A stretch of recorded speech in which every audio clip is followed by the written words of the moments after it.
On fait quoi là déjà? Qu'est-ce qu'on a fait déjà d'ailleurs? T'es qui toi déjà? Bramus. Sophos. C'est Bramus. C'est Sophos. Donc ça c'est André. C'est Guillaume. Voilà. Et puis moi je suis comédien et puis lui il est enseignant spécialisé et amoureux de l'histoire. Et du théâtre. Voilà. Et puis il y a quelques mois de ça, il est venu me voir en me disant moi j'ai envie de faire des valises pédagogiques pour l'école. Puis après moi je lui ai dit bon on va plutôt faire un spectacle parce que je suis plutôt spectacle. Hein. Et du coup on a monté un spectacle. Voilà. Où on a commencé à écrire un spectacle avec des capsules. On a été retenu pour faire un atelier d'1 mois ici et puis on a commencé à inventer un spectacle autour de l'histoire suisse avec 2 personnages, Bravus et Sophos. Bravus et Sophos. Qui traversent l'histoire suisse et qui se retrouvent toujours un peu, malgré eux, au moment clé de l'histoire. Voilà. Suisse. Et puis ils vont nous raconter ce que c'est. Et ce que je voulais dire, c'est dans ces portraits, format A3, il y a 150 000 petits ronds. On dirait pas, mais c'est la vérité. Alors bonjour, je m'appelle Sylvain Bouillard, je viens de France et j'habite à Fribourg depuis 2008.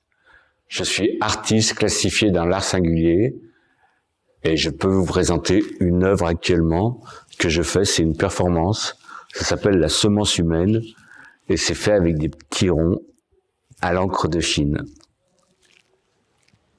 Autrement, j'ai des portraits que je peux vous montrer aussi faits au stylo bille de couleur.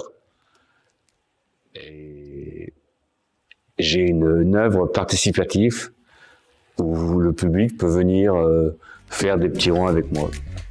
Voilà. Alors moi c'est Larissa, je travaille au centre d'animation socioculturelle au Jura pour l'association Repère. Et là on est à l'atelier.